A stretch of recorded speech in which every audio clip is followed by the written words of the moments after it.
mein Name ist Björn Pankratz, ich bin Game Designer und Projektleiter bei Piranha Bytes jetzt schon seit über 15 Jahren.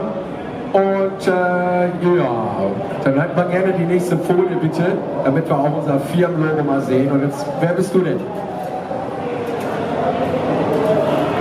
Das Mikro muss erst angeschaltet werden. Technische Schwierigkeiten, kann sich um Stunden handeln. Hallo? Ja, ja, mein Name ist Jenny Pankratz, ich arbeite auch bei Piranha Bytes seit 2008 jetzt aber mache irgendwie Storywriting und Game Design. Ja, und ich bin der Ari, ich mache genau das gleiche wie Jenny, also Storywriting, Game Design. Und seit wann ich bei Piranha Bytes arbeite, echt keine Ahnung mehr. Zu viele Informationen in den letzten Tagen. Und läuft ein bisschen chaotisch heute. Ich habe da sonst immer den Kuhstall-Test gemacht mit uns. Ne? Jetzt habe ich ihn selber mal nicht gemacht und dann gleich gar nicht vergessen, mein Kuhstall stand auf. Weißt du, das ist immer das Gleiche. Okay, bitte die nächste Folie. Worum geht's? Wir machen ein neues Computerspiel. Das ist ein Setting und die Story, die habe ich schon im Kopf so seit 8 Jahren. Ja? Und seit 1,5 Jahren entwickeln wir da jetzt daran. Was wir wollten ist, mal frischen Wind einzumachen, irgendwie ein frisches Setting zu machen und so. Wir waren dann auf der Suche nach einem Publisher, der das mit uns mitmacht. Und mit Nordic sind wir dann auch fündig geworden und deswegen sind wir auch glücklich, dass wir hier sind.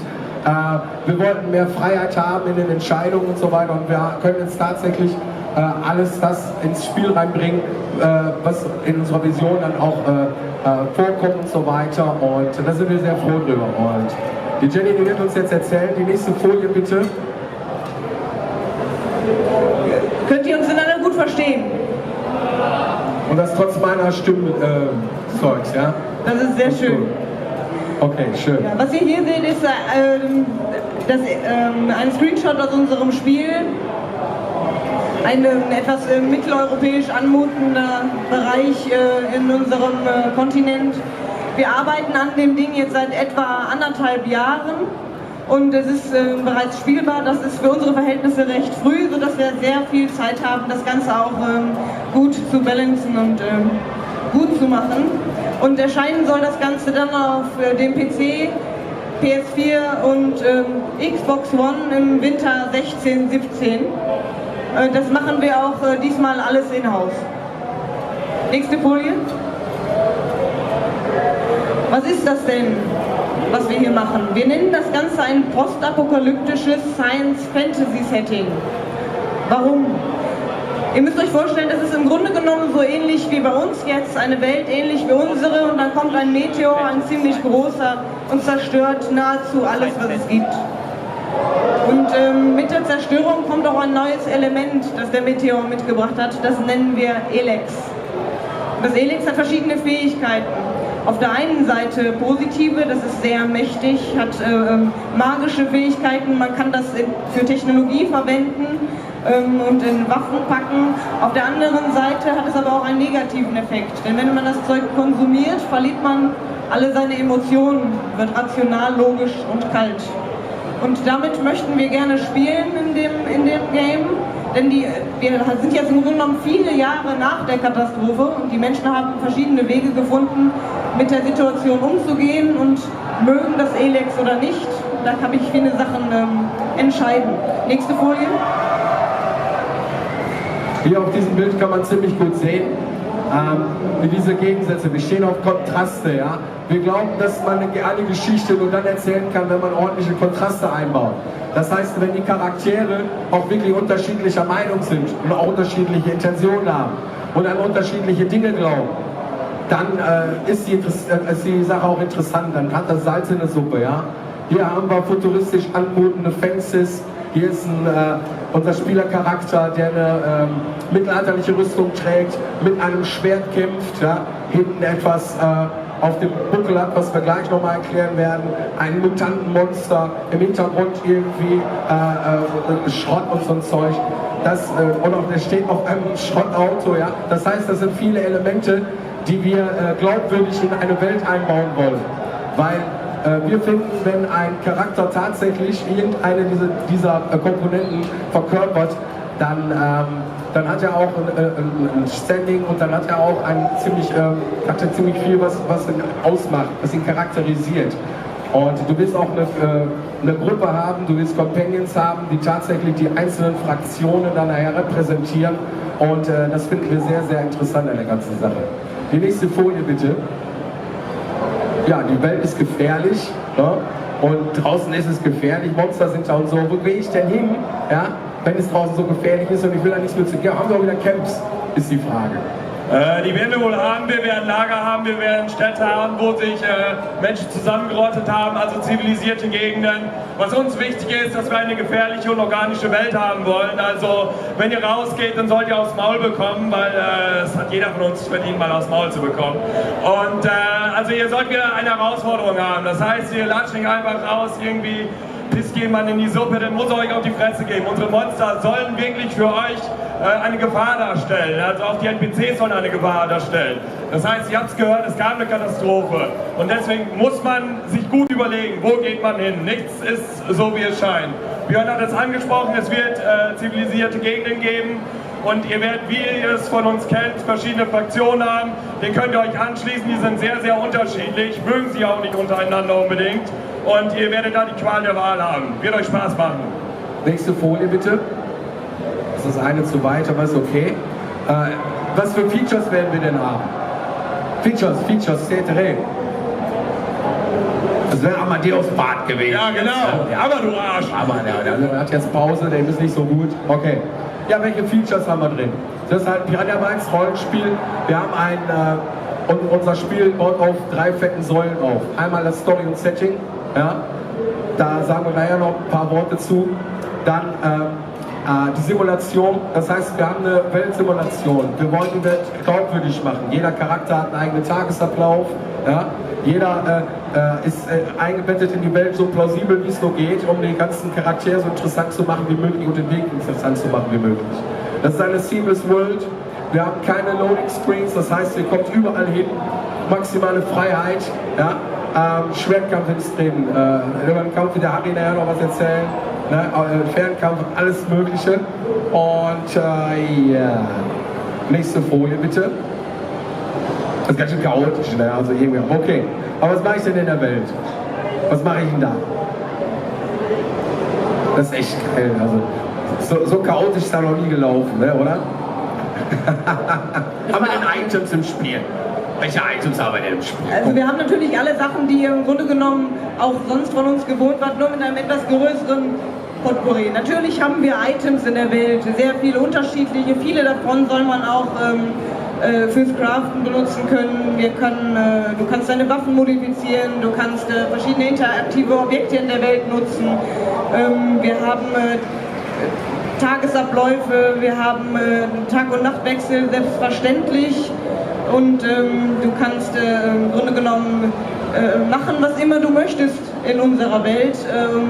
Wir haben solche Sachen gemacht, wie wir haben irgendwelche Mini-Locations, die ihre Geschichte selber erzählen wollen, sodass der Spieler im Grunde genommen neugierig bleiben soll, die Welt komplett zu erkunden. Das ist alles handgemacht, wir haben alles selbst befüllt, damit die Welt nicht generisch wird, sondern vor allen Dingen organisch. Okay, also wir sind ein bisschen durcheinander, aber ihr seid noch da, oder? Seid ihr noch da? Sehr schön. Okay, dann machen wir die nächste Folie, bitte. Okay, das ist auch wieder so ein Ding. Ist zum Beispiel auch so wieder was Mittelalterliches zu sehen. Ab und zu habt ihr mal irgendwie was Postapokalyptisches gesehen, dann auch was Futuristisches gesehen. Wir werden oft gefragt, wie passt denn das zusammen? Ja, ein Typ mit einer Rüstung an, ja, und ein Laser-Rifle hinten auf dem Rücken.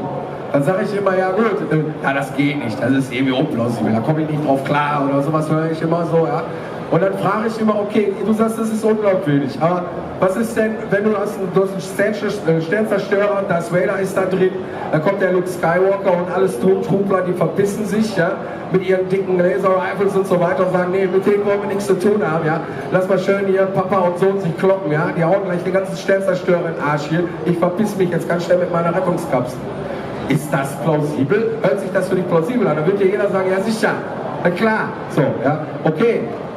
ist natürlich ein bisschen einfach gesagt, aber natürlich, wenn man das glaubwürdig rüberbringt, das Ganze, man will sich sehr viel Zeit macht, Liebe zum Detail und so weiter, dann macht das sehr viel Sinn. Wir arbeiten seit 1,5 Jahren an diesem Produkt, ja, und wir erwischen uns selber immer wieder dabei, wenn wir durch die Welt streifen und tatsächlich schon da drin leben, so ein Stück weiter. Also das wird richtig, richtig geil, das Ding. Nächste Folie bitte. Okay, ja, hier sehen wir noch so ein bisschen Ruinen, der so der Kit ist, der alles irgendwie verbindet. Dir ist gerade was eingefallen? Fraktion? Ja, dann machen wir die Fraktion, genau. Gut, ein bisschen was über die Fraktion vielleicht, um das, was der Björn gerade gesagt hat, zu erläutern. Ihr kennt das von unseren Spielen, du kannst dich oder musst dich sogar im Laufe der Zeit einer Fraktion anschließen. Die Überlebenden dieser Welt, die sehr grausam ist, haben sich unterschiedliche Strategien ausgedacht, wie sie darin überleben wollen.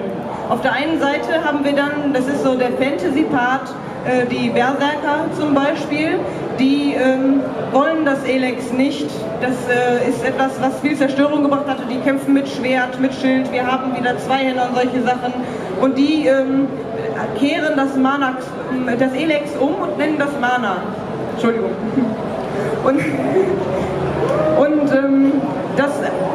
Damit können die Magie wirken, ja, das heißt, das ist so ähnlich wie die Macht, die haben Power und dann hast du natürlich auch wieder Zaubersprüche, die das Ganze, die selber mächtig machen. Auf der anderen Seite gibt es dann so eine fanatische, religiöse Gruppe, die das Konsumieren vom Elex verteufelt, aber das Zeug für ihre Technologien nutzt. Das heißt, die haben den Kram aus der alten Welt behalten, das Know-how, haben Elex genutzt, um neue Sachen zu machen. Die haben Plasma Rifles, die haben Roboter und benutzen das für ihre Technologie. Und auf der dritten Seite wird es dann so eine Mad Max-mäßige Raider-Fraktion geben, wir nennen die Outlaws. Das sind so miese Typen, die im Grunde genommen den Schrott der Welt sammeln, sich daraus irgendwas Fieses basteln, andere überfallen und das sind die Fraktionen, die du dich anschließen kannst. Ich würde sagen, die nächste Folie bitte. Okay. Das spiegelt sich auch in unserer Welt wieder. Das heißt, neben den Gegensätzen der Assets haben wir natürlich auch einen riesen Kontinent mit verschiedenen Klimazonen. Das heißt, die einen, die leben in diesem mitteleuropäischen, das ihr hier schon öfter gesehen habt, mit Wäldern, Feldern. Wir werden Hochland haben, wir werden Wüste haben, es wird vulkanische Berge geben, es wird ein Eisland geben und die Welt wird sehr, sehr groß, völlig ohne Ladezonen und du kannst alles erkunden. Nächste Folie bitte. So. Wie kann man sich darin bewegen? Du kannst alles in der Welt erreichen und wir haben uns dafür ein neues Feature ausgedacht. Das ist das Jetpack. Mit dem Jetpack kannst du also auch höher gelegene Orte erreichen und im Grunde genommen überall hin und das im Grunde von Anfang an. Das macht sehr viel Spaß. Ich entdecke Leute bei uns immer wieder, wie diese Dinger auf dem Bildschirm zu sehen sind. Wir versuchen irgendwelche Orte zu erreichen. Und das Schöne an dem, wir nennen das Vertical Exploration, ist, du kannst auch von oben gucken, was habe ich denn da unten noch nicht gesehen. Du kannst also, diese Riesenwelt ist völlig frei für dich. Also wie es bei unseren Spielen auch gewohnt seid, jeder NPC kann potenziell der Erste sein, dem man begegnet oder mit dem man sprechen kann. Und auch tatsächlich, da oben steht einer oder so, ich kann ihn sehen oder da will ich hin, dann kann ich da hinfliegen, kann ich das machen. Wir wurden oft gefragt, habt ihr Pferde im Spiel? Habt ihr Motorräder im Spiel? Habt ihr ein Segway im Spiel? Habt ihr Schiffe im Spiel? Ja, okay, Fortbewegung, klar, keine Frage. Aber was ist denn richtig geil? Und wir sagen, okay, wenn wir schon Freiheit haben, und Freiheit ist eines der geilsten Features, die wir präsentieren wollen. Wir wollen ein richtig real Open World Rollenspiel machen, was 70 Stunden lang dich in dein Band zieht, wenn du alles sehen willst. Ja? Da musst du auch irgendwie fliegen können. Ja? Und deswegen haben wir uns das Jetpack ausgedacht und es ist richtig geil, wie sie schon gerade gesagt hat. Wir erwischen uns selber immer wieder dabei, wenn wir gar nicht die Konsole aufmachen und irgendwie den Charakter da eingeben, sondern tatsächlich ein Jetpack benutzen, um dahin zu reisen. Das ist normalerweise völlig unüblich in der Entwicklung, aber das macht wirklich sehr viel Spaß. Wir sind in einem Stadium, in einem Status jetzt, dass wir sehr früh schon sehr viele Sachen, die meisten Features schon spielbar haben.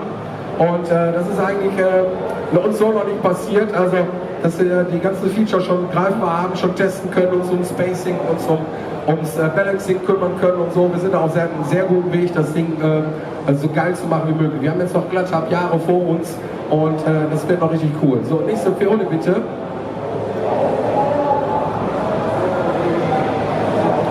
Was wir, glaube ich, noch nicht erwähnt haben, ist natürlich, ihr kennt das von uns, ihr werdet viel mit NPCs reden können. Und wir wollen diesmal wirklich ein glaubhaftes Gefühl vermitteln, dass wenn ihr mit ihnen redet, dass egal was ihr anklickt, dass wir eine Konsequenz nach sich führen. Also nicht einfach, dass ihr mit der Maus, ja bla bla, ist doch egal, was der Sack mir da erzählt, ich will mein Gold haben, nee. Sondern ihr müsst wirklich überlegen, was tue ich hier. Auch wenn jemand freundlich zu euch ist, das kann alles nur Fassade sein. Ihr müsst wirklich aufpassen bei uns im Spiel, was ihr tut. Also Konsequenz ist da wirklich das Stichwort.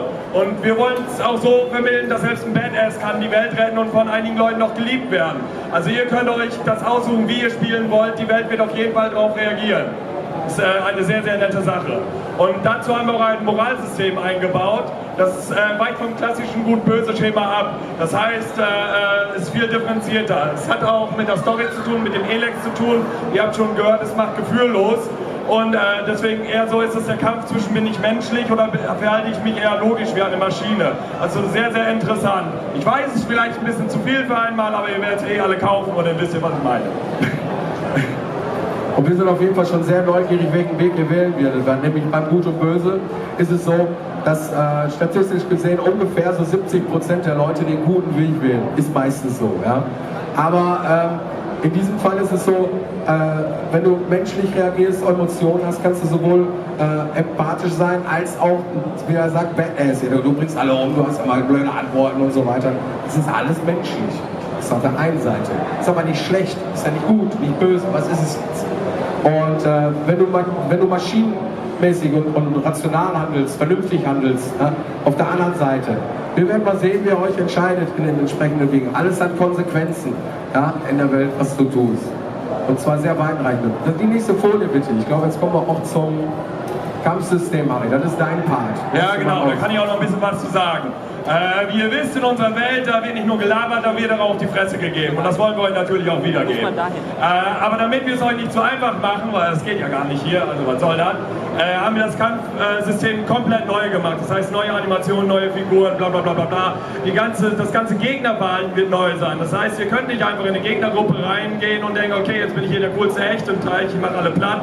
Das wird nicht funktionieren. Es war früher oftmals so, dass ein Monster nach dem anderen erst angegriffen hat, aber jetzt werden euch gleich potenziell mehrere angreifen. Also ihr müsst sehr vorsichtig sein. Auch Entfernung spielt jetzt eine wichtige Rolle. Ihr könnt nicht einfach wie in einem von unseren Vorgängerteilen 6 Meter entfernt stehen, linke Maustaste drücken und dann seid ihr da mit Supergeschwindigkeit. Wird nicht mehr funktionieren. Ihr müsst wirklich taktisch überlegen, taktisch daran gehen, levelt vorher ab und wo ich schon das Leveln sage, unsere Lernpunkte, die wir in den Gothic-Teilen haben, die sind auch wieder zurück, also da werdet ihr sehr viel Freude dran haben. Also das Ruhmsystem ist über Bord geschmissen, ihr werdet es lieben. Okay, die nächste Folie. So, noch ein paar Worte zur Technologie. Wir haben unsere Engine natürlich wieder benutzen wir. Wir werden sie aufbauen, wir werden sie fit machen für die neuen Konsolen, für die PlayStation 4 und Xbox One. Wir werden die üblichen Technical Gadgets einbauen, wie Physical Base Rendering, Physical Base Camera, Volumetric Lighting und auch das World Streaming, weil das ganze Ding ist eine riesige Welt in einem Stück. Ja, da musste erstmal unsere Technik dafür fit gemacht werden. Das ist sie mittlerweile, sie ist auch schon laufbar. Die interessante Frage ist, ja, warum zeigen wir euch keine bewegten Bilder? Warum stehen die Spacken da oben und zeigen uns nur irgendwelche Screenshots? Wollen die uns verarschen?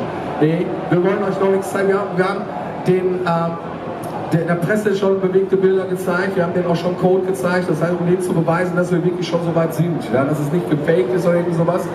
Aber wir wollen uns nicht unterhalten über irgendwelche blinkenden Bäume oder wackelnde Bäume oder irgendwelche, da ist doch irgendwie ein Gezuppel oder hier die Textur sieht scheiße aus oder die Animation ist aber noch hakelig, da müsst ihr aber noch mal dran oder so, ja, weil das ist uns auch klar, das wissen wir.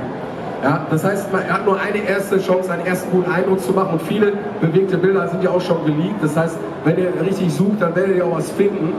Aber wir möchten euch heute die Gelegenheit geben, als Ausgleich eure Fragen zu stellen zumindest. Das heißt, dass wir uns gleich hier hinsetzen und ihr könnt alle zu uns kommen und auch jetzt mal gerade direkt auch Fragen stellen könnt. Das heißt, habt ihr Fragen? Wunderbar.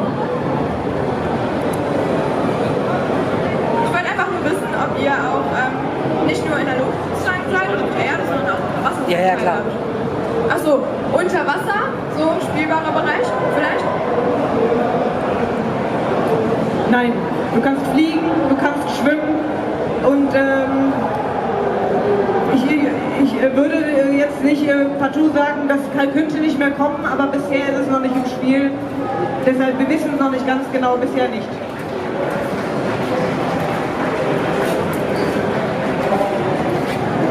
Ich wollte fragen, wegen Multiplayer-Koop-Modus, ist da was geplant? Multiplayer, wir machen Singleplayer. Das, was wir am besten können. Mit Multiplayer haben wir nie was am Hut gehabt. Und wenn wir jetzt versuchen, uns zu verbiegen, ich glaube, dann tun wir uns selber und auch unseren Fans keinen großen Gefallen. Lukas, was ist los? Mit wie vielen Leuten sitzt ihr denn überhaupt an Elex? Unser Team ist momentan 27 Mann stark. Das war es eigentlich immer so in der Größenordnung. Das heißt, wir sind ein sehr kleines Team, setzen auf Outsourcing, klar. Das heißt, wir geben auch Sachen raus, aber eher so Fleißarbeiten. Das heißt, Models zu Ende bauen, die Proxy-Meshes, das heißt, die Grunddinger, die geben wir raus, die Designs geben wir raus, wie die aussehen sollen, und gebaut werden die dann raus. Aber auch nicht alles. Animationen werden rausgegeben und so weiter. Keine Ahnung, ob sich jeder was darunter vorstellen kann, ja. Das heißt irgendwie, du hast zum Beispiel irgendein Objekt, ein Fass, und das kommt dann fertig zurück, zum Beispiel.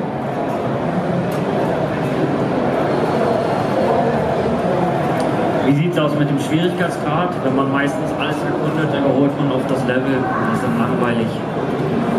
Ja, wie ich schon gesagt hatte, wir werden Level wieder zurückhaben. Also, wenn jetzt mir irgendjemand, wenn das Spiel draußen ist, sagt, das war da einfach, dann glaube ich ihm das nicht. Also es wird sehr, sehr große Herausforderung sein. Ich sage da noch ein paar Takte zu. Wir haben einen großen Kontinent. Das heißt, wir wissen, wo der Player startet. Das heißt, wir können genau sagen, unsere Monster werden nicht mitscalen, wie ihr das von anderen Titeln kennt. Das heißt, wir haben ein definiertes Level. Das heißt, wir können das sehr, sehr gut balancen. Das heißt, wenn wir wollen, ihr geht in den dunklen Wald, dann wollen wir, dass ihr auf die Fresse kriegt, das werdet ihr kriegen. Vorher auf Level nur looten und dann funktioniert es. Ich habe gleich zwei Fragen. Und zwar erstens, es gibt verschiedene Fraktionen. Wird die Größe einer Fraktion immer definiert sein? Heißt, ihr habt eine Religion angesprochen, wird die Religion immer 50% der Anhänger haben oder wird sie mal 10, mal 20 haben? Dass ich bei jedem Spielstand ein anderes Erlebnis habe. Also ich bin mir nicht ganz sicher, ob ich es richtig verstanden habe, aber unsere Fraktion behandeln wir gleichwertig. Das heißt, du wirst immer ein neues Spielgefühl haben, wenn du dich einer neuen Fraktion anschließt. Und mit den Fraktionen kommen unique Skills und kommen auch unique Quests. Also es wird ein völlig anderes Spielgefühl werden. Und sie sind sehr, sehr viel gegensätzlicher, als es in unseren Vorgängertiteln noch war. Gut, und die zweite Frage zum Kampfsystem. Gestern haben Sie angesprochen, dass ein einzelner Gegner im Hintergrund einen schon umbringen kann. Heißt es, dass beispielsweise Assassinen als Gegner, dass die gefährlicher sein könnten oder dass es überhaupt so etwas geben wird? Ich habe es irgendwie nicht genau verstanden. Wenn ein Gegner darauf spezialisiert ist, mich von hinten auszuschalten, kann er mich dann auch one-hitten? Also ich bekämpfe eine Gruppe Monster und auf einmal kommt er von hinten, zack, tot. Also wir werden Gegner haben. Ich meine, ihr habt hier ja gerade schon so einen Riesengegner gesehen. Also wenn ich da hingehe am Anfang, ich habe ein ganz neues Spiel begonnen. Gehe da hin und er haut mich zweimal. Also aus meiner Sicht euch da was falsch, vielleicht liege ich daneben, aber wenn da so ein Moped steht und mit der Ludenfaust auf mich niederhaut, dann will ich tot sein, weil ich es nicht anders verdient habe. Aber Assassinen gibt es bis jetzt nicht im Spiel, ja? Wir überlegen natürlich so Features. Es gibt welche, also wenn du durch die Gegend fliegst, kann ich einen Roboter abschießen. Es gibt NPCs, die haben Schusswaffen, NPCs, die haben Nahkampfwaffen und du musst dann überlegen, wie schalte ich die denn aus? Schleiche ich mich daran? Logge ich einen raus, benutze ich Fernkampf. Verschiedene Gegner sind empfindlich auf verschiedene Sachen.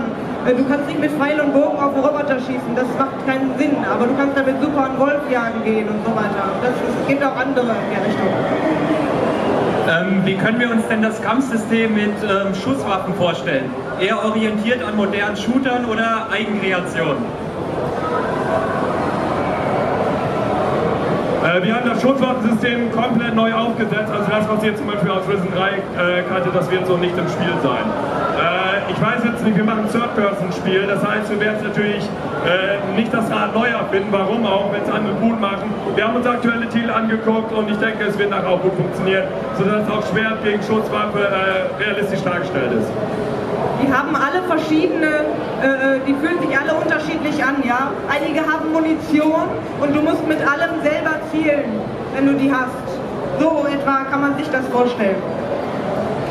So richtig shooterlastig wird das nicht. Ja? Das wird immer noch ein Rollenspiel bleiben im Endeffekt. Okay. Nächste Frage. Ich hätte zwei Fragen zum Kampfsystem.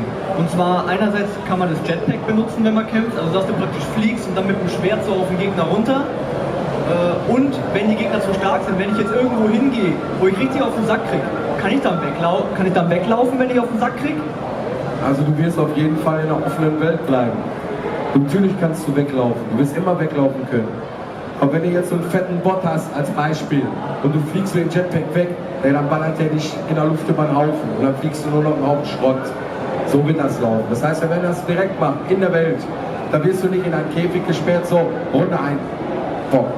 Das machen wir nicht, ist klar, lebendige Welt. Das ist genauso wie das laufen müssen. Ja, klar. So, eine Frage haben wir noch.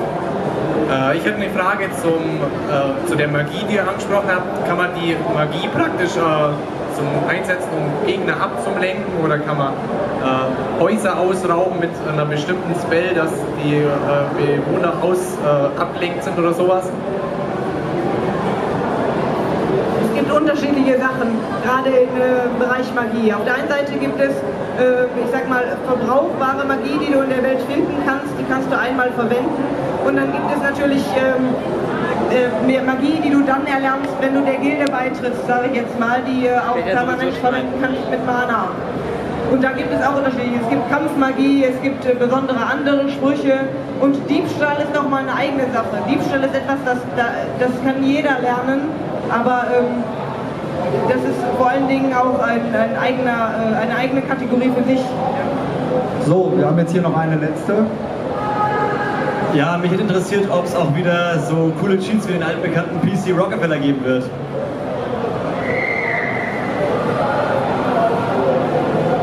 Cheats, ob es einen PC Rockefeller Cheat wieder geben wird. Ey, Moment mal, spielt hier jemand ernsthaft mit Cheats hier oder was, ey? Also, habe ich das richtig verstanden, die Frage nach Cheats? Also ich meine, intern benutzen wir natürlich welche, ihr wisst ja die Historie von Cheats, warum es überhaupt Cheats gibt. Aber ob ihr die kriegen werdet, also ich wäre dagegen, dass man euch überhaupt Cheats gibt, ihr sollt eine Herausforderung haben, nicht durchpimmeln können. Was ist das denn hier? Skandal! Okay, das war eine sehr befriedigende Antwort.